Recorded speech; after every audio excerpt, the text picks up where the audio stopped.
പെട്ടെന്നുള്ള കണ്ണൻ്റെ അടിയിൽ ഉണ്ണിയുടെ മുഖം ഒരു ഭാഗത്തേക്ക് ചെരിഞ്ഞു പോയിരുന്നു. ഉണ്ണി ഞെട്ടലോടെ കവിളിൽ കൈവച്ചുകൊണ്ട് കണ്ണനെ നോക്കി. അപ്പോൾ കാണുന്നത് മുഷ്ടി ചുരുട്ടിപ്പിടിച്ച് ദേഷ്യം നിയന്ത്രിക്കാൻ പാടുപെട്ടുകൊണ്ട് തെക്ക് വടക്ക് നടക്കുന്നവനെയാണ്. ഉണ്ണി നോക്കുന്നത് കാണെ കണ്ണനിൽ സങ്കടവും ദേഷ്യവും നിറഞ്ഞ ഭാവമായിരുന്നു. ജീവിതത്തിൽ ആദ്യമായിട്ടാണ് കണ്ണൻ ഉണ്ണിയെ തല്ലുന്നത്. ഡാ നീയിപ്പോ എന്താ പറഞ്ഞതെന്നറിയോ?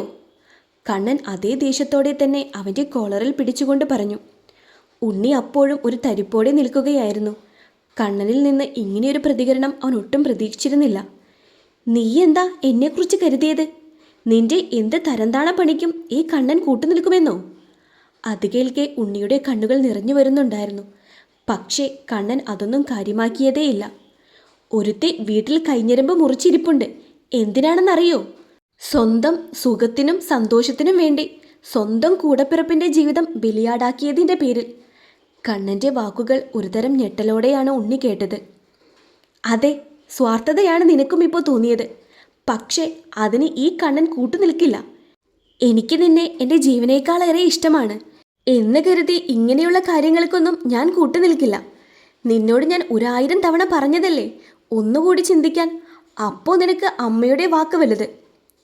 അറിയാതെയാണെങ്കിലും ഞാനും ഒരു കാരണക്കാരനാണ് പൂർവിയുടെ ജീവിതം ഇങ്ങനെയായി തീരാൻ. കണ്ണന് അതോർക്കെ വീണ്ടും ദേഷ്യവും സങ്കടവും വരുന്നുണ്ടായിരുന്നു. അതേ ദേഷ്യത്തോടെ തന്നെ മുണ്ട് മടക്കി കുത്തി ഉണ്ണിയുടെ നേരെ കൈ ചൂണ്ടിക്കൊണ്ട് പറഞ്ഞു. നീ കാതു തുറന്ന് കേട്ടോ.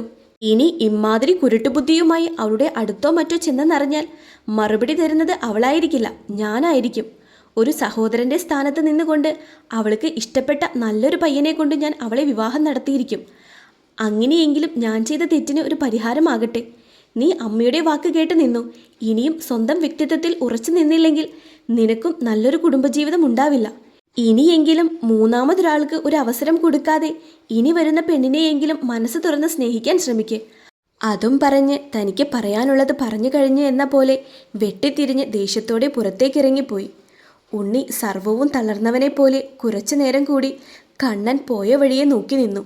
പിന്നെ കുനിഞ്ഞ് ശിരസുമായി കസേരയിൽ ഇരുന്നു പോയി. അവൻ്റെ മനസ്സിലേക്ക് അവൻ്റെ കല്യാണ ദിവസം മുതലുള്ള ഓരോ കാര്യങ്ങൾ തെളിഞ്ഞു വരാൻ തുടങ്ങി. താൻ ചേർത്ത് പിടിക്കേണ്ട സന്ദർഭങ്ങളിലെല്ലാം അവളെ താൻ അവഗണിച്ചു. മാളുവിനെയും അമ്മയെയും സ്നേഹത്തോടെ ചേർത്ത് നിർത്തിയതും, മാളുവിന് വേണ്ടി എല്ലാവരുടെയും മുൻപിൽ വെച്ച് അവളെ കുത്തി പറഞ്ഞതും, ബീച്ചിൽ പോയ സമയത്ത് അവളുടെ അവസ്ഥ മനസ്സിലാക്കാതെ അവളോട് പറഞ്ഞു പോയതുമൊക്കെ അവൻ്റെ മനസ്സിൽ ഒരു റീല് പോലെ വന്നുകൊണ്ടിരുന്നു. അപ്പോൾ അവൻ്റെ മനസ്സ് അവനോട് തന്നെ പറഞ്ഞുകൊണ്ടിരുന്നു, ഞാനായിരുന്നു തെറ്റ്, എൻ്റെ മാത്രമായിരുന്നു തെറ്റ്. അവനതോർക്കെ വീണ്ടും കണ്ണുകൾ നിറഞ്ഞു വന്നു. കാഴ്ചകളെ മൂടിക്കളഞ്ഞ് അവൻ്റെ മനസ്സിൽ കണ്ണൻ പറഞ്ഞ വാക്കുകൾ അലയടിച്ചു കൊണ്ടിരുന്നു. അതോടെ പൂർവിയിലേക്കൊരു മടങ്ങിപ്പോക്കിന് താൻ യോഗ്യനല്ല എന്ന് അവന് മനസ്സിലാക്കി കൊടുത്തു. അവിടെ നിന്നിറങ്ങുമ്പോൾ അവനൊരു ഉറച്ച തീരുമാനമെടുത്തിരുന്നു. ഇതേ സമയം പൂർവി ഷോപ്പിലേക്ക് പോകാൻ ഇറങ്ങുമ്പോഴാണ് ശ്രീജ ഒരു കവർ അവളുടെ കയ്യിൽ കൊടുത്തത്. അത് കാണെ പൂർവി ഒരു സംശയത്തോടെ കവറിലേക്ക് നോക്കിക്കൊണ്ട് ശ്രീജയോടായി ചോദിച്ചു, ഇതെന്താ അമ്മേ? ഇത് കുറച്ച് സ്വീറ്റ്സാണ് മോളെ. സ്വീറ്റ്സോ? അതേ മോളെ, നീ ഇത് ശ്രീമോനും ജിഷയ്ക്കും. പൂർവിയുടെ ഷോപ്പിലെ സ്റ്റാഫാണ് ജിഷ. ജിഷയ്ക്കും കൊടുത്തേക്ക്. അത് കേൾക്കെ പൂർവി പുഞ്ചിരിയോടെ തലയാട്ടിക്കൊണ്ട് പോകാനിറങ്ങി. വെളിയിൽ ദിവാകരൻ അവളെ കാത്തു നിൽപ്പുണ്ടായിരുന്നു. അവളെ കൊണ്ടുവിടാനായി. ഭാരതി ഡൈനിങ് ടേബിളിൽ ബ്രേക്ക്ഫാസ്റ്റ് എടുത്ത് വെക്കുമ്പോഴാണ് ശ്രീ ഇറങ്ങി വന്നത്. ആകെ ചുക്കിച്ചുളിഞ്ഞ ഷർട്ടും മുണ്ടുമാണ് അവൻ്റെ വേഷം. അത് കാണെ ഭാരതി മുഖം ചുളിച്ചു. അല്ലെങ്കിൽ തേച്ചു മിനുക്കിയ ഷർട്ടും മുണ്ടും ധരിക്കുന്നവൻ ഇന്നെന്താ എന്ന് മനസ്സിൽ ചിന്തിച്ചു. ദൈവമേ, വീണ്ടും ആ പഴയ സ്വഭാവം തന്നെ വന്ന് കയറിയോ? കാരണം പൂർവി കല്യാണം കഴിഞ്ഞത് മുതൽ അവൻ്റെ വേഷത്തിലും ഭാവത്തിലുമെല്ലാം ഒരു അലസതയായിരുന്നു. അതേ ഒരു സ്വഭാവമാണ് അവൻ ഇപ്പോൾ പുറത്തെടുത്തത്. ഭാരതി അവനെ നോക്കുന്ന സമയം കൊണ്ട് തന്നെ അവൻ ചെയർ വലിച്ചിരുന്നിരുന്നു. അത് കാണെ അവർ വേഗം അവൻ്റെ മുന്നിലുള്ള പ്ലേറ്റിലേക്ക് ദോശയും സാമ്പാറും വിളമ്പി. അല്ല മോനെ, നീ റെസ്റ്റോറൻറ്റിലേക്ക് തന്നെയല്ലേ പോകുന്നത്? ഇടയ്ക്ക് ഭാരതി അവനോടായി ചോദിച്ചു. അതെ, ഞാൻ അവിടേക്കല്ലാതെ പിന്നെ എവിടേക്കാണ് പോകേണ്ടത്? ഇത്തിരി ഗൗരവത്തോടെയാണ് അവൻ്റെ സംസാരം. അത് കേൾക്കെ ഭാരതി പറഞ്ഞു, എന്നാ നിനക്ക് കുറച്ച് വൃത്തിയിലും വെടുപ്പിലും പോയിക്കൂടെ? ഇതെന്താ ഒരു കുളിക്കാത്ത കോലത്തിൽ പോകുന്നേ? അപ്പോൾ തന്നെ അവൻ്റെ മറുപടി വന്നിരുന്നു, ഇങ്ങനെയൊക്കെ മതി, ആരെ കാണിക്കാനാണ്? അതും പറഞ്ഞ് ഭക്ഷണം കഴിപ്പ് നിർത്തി എഴുന്നേറ്റ് ഒറ്റ പോക്കായിരുന്നു. അത് കാണി ഭാരതിക്ക് ഇപ്പോൾ ഒന്നും ചോദിക്കേണ്ടായിരുന്നു എന്ന് തോന്നിപ്പോയി. എന്നാലും ഇവനിത് എന്താണ് പെട്ടെന്ന് പറ്റിയത്? ഇന്നലെ രാവിലെ പോകുന്നത് വരെ നല്ലവനായിരുന്നല്ലോ, പിന്നെ എപ്പോഴാ സ്വഭാവം മാറിയത്? ഭാരതി സ്വയം പറഞ്ഞുകൊണ്ടിരുന്നു. പൂർവി ദിവാകരൻ്റെ കൂടെ വന്നിറങ്ങി. ഷോപ്പിനു മുന്നിൽ വന്നിറങ്ങുമ്പോൾ തന്നെയാണ് ശ്രീയുടെ വണ്ടിയും അവിടെ എത്തിയത്. ദിവാകരൻ അവളെ ഇറക്കിയ പാട് തന്നെ അവിടെ നിന്ന് പോയിരുന്നു. ശ്രീയും കണ്ടിരുന്നു പൂർവി വന്നിറങ്ങിയത്. പക്ഷേ അവൻ നേരെ അവൻ്റെ റെസ്റ്റോറൻറ്റിലെ പാർക്കിംഗ് ഏരിയയിൽ വണ്ടി കൊണ്ട് നിർത്തി. അവൻ എന്തോ ആ നേരം അവളെ ഫേസ് ചെയ്യാൻ പറ്റാത്തത് കൊണ്ടായിരുന്നു അവനത് ചെയ്തത്. അല്ലെങ്കിൽ പൂർവിയെ കണ്ടാൽ അവളോട് സംസാരിച്ചുകൊണ്ട് മാത്രമേ അവൻ റെസ്റ്റോറൻറ്റിലേക്ക് പോകാറുള്ളൂ. പൂർവിയും അവനോട് എന്തെങ്കിലും ഒന്ന് സംസാരിച്ചിട്ട് അവളുടെ ഷോപ്പിലേക്ക് പോകാറാണ് പതിവ്. അതിനാൽ അവൻ വരുന്നത് വരെ കുറച്ച് സമയം അവനെ നോക്കി നിന്നു. പക്ഷേ നിരാശയായിരുന്നു ഫലം. കുറച്ച് സമയം നിന്നിട്ടും അവൻ വന്നതേയില്ല. അതിനാൽ അവൾ ഷോപ്പ് തുറന്ന് അകത്തേക്ക് കയറി. അവൻ ഇവിടെ വന്നിട്ട് കൊടുക്കാമെന്ന് കരുതി കയ്യിലുണ്ടായിരുന്ന കവർ അവിടെ മാറ്റിവെച്ചു. 2 ബോക്സുകളിലായിട്ടാണ് സ്വീറ്റ്സ് ശ്രീജ അവർക്ക് ഏൽപ്പിച്ചത്. അതിലൊരു ബോക്സ് പുറത്തെടുത്ത് വെച്ചുകൊണ്ട് എല്ലാം സെറ്റാക്കാൻ ഒരുങ്ങി. അപ്പോഴേക്കും അവരുടെ സ്റ്റാഫും അവിടേക്ക് വന്നിരുന്നു. പിന്നെയും സമയം കടന്നുപോയി. ഉച്ചയായിട്ടും ശ്രീ വരുന്നത് കാണാതെ വന്നപ്പോൾ അവനെന്തെങ്കിലും തിരക്കായിരിക്കുമെന്ന് കരുതി അവനുള്ള ബോക്സും എടുത്ത് പൂർവി അവൻ്റെ ഷോപ്പിലേക്ക് പോയി. അവൻ്റെ ക്യാബിനിലേക്ക് കയറി ചെല്ലുമ്പോൾ തന്നെ കാണുന്നത് ടേബിളിന് മുകളിൽ കാല് വെച്ച് ചെയറിൽ നീണ്ടു നിവർന്ന് കിടക്കുന്നവനെയാണ്. പൂർവിയും ശ്രദ്ധിച്ചിരുന്നു അവൻ്റെ വേഷവും മുഖത്തെ മാറ്റവും. പക്ഷേ അവളത് അത്ര കാര്യമാക്കിയിരുന്നില്ല. ആരോ വാതിൽ തുറക്കുന്ന ശബ്ദം കേട്ട് ശ്രീ കണ്ണു തുറന്നു. അന്നേരമാണ് മുന്നിൽ നിൽക്കുന്ന പൂർവിയെ അവൻ കാണുന്നത്. അവളെ കണ്ടപ്പോൾ തന്നെ കഴിഞ്ഞ ദിവസത്തെ കാര്യങ്ങൾ ഓരോന്ന് ഓർമ്മ വരാൻ തുടങ്ങി. അതവനെ വീണ്ടും വീണ്ടും കുത്തി നോവിക്കാൻ തുടങ്ങി. തന്നെ കണ്ടിട്ടും മിണ്ടാതെ നിൽക്കുന്ന സ്ത്രീയെ കാണെ ചിരിച്ചുകൊണ്ടായിരുന്നു പൂർവിയുടെ മുഖവും മങ്ങി. അവൾ പതിയെ വിളിച്ചു, "ശ്രീയേട്ടാ." അത് കേൾക്കെ അവൻ അവളെ നോക്കി. അവൾ വേഗം തന്നെ കയ്യിലിരുന്ന ബോക്സ് എടുത്ത് അവൻ്റെ ടേബിളിൽ വെച്ചു കൊടുത്തു. അത് കാണെ അവൻ സംശയത്തോടെ ആ ബോക്സിലേക്ക് നോക്കി. അവൻ്റെ നോട്ടം കാണെ പൂർവി പറഞ്ഞു, "കുറച്ച് സ്വീറ്റ്സാണ്. ശ്രീയേട്ടന് വേണ്ടി അമ്മ ഏൽപ്പിച്ചതാ." പൂർവിക്ക് അവൻ എന്താ തൻ്റെ ഷോപ്പിലേക്ക് വരാത്തതെന്ന് ചോദിക്കണമെന്നുണ്ടായിരുന്നുവെങ്കിലും അവൻ്റെ മുഖം കാണെ അത് ചോദിക്കാനും തോന്നുന്നുണ്ടായിരുന്നില്ല. ഇതേ സമയം ശ്രീ മറ്റു ചിന്തകളിലായിരുന്നു. "സ്വീറ്റ്സൊക്കെ കൊടുത്ത് സന്തോഷിക്ക്. ഞാനിവിടെ ചാരമായിക്കൊണ്ടിരിക്കുക. സന്തോഷിക്ക്, എല്ലാവരും സന്തോഷിക്ക്."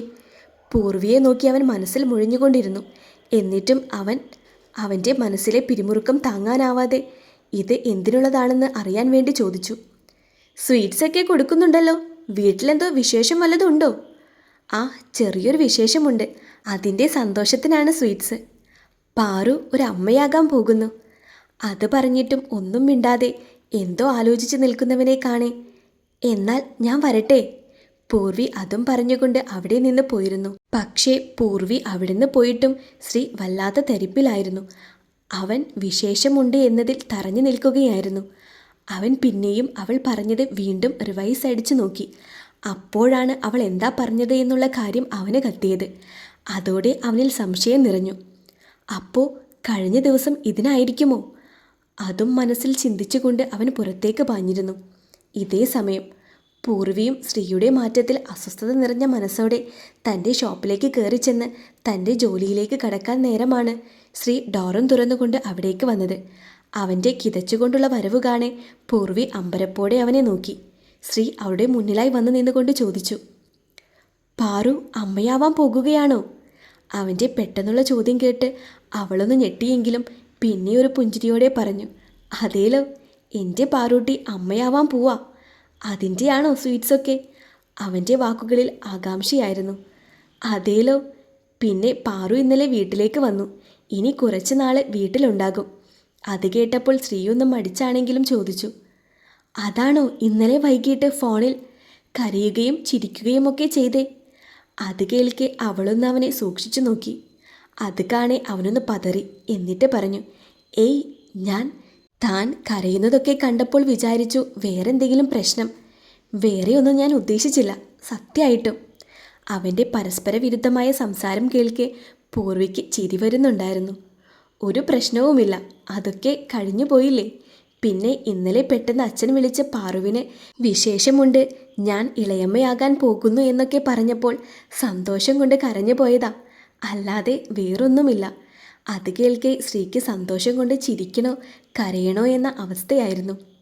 ആ ഒരു എക്സൈറ്റ്മെൻറ്റിൽ അവൻ മുന്നിൽ നിൽക്കുന്ന പൂർവിയെ വാരിപ്പുണർന്നുകൊണ്ട് പറഞ്ഞു, കൺഗ്രാറ്റുലേഷൻസ്.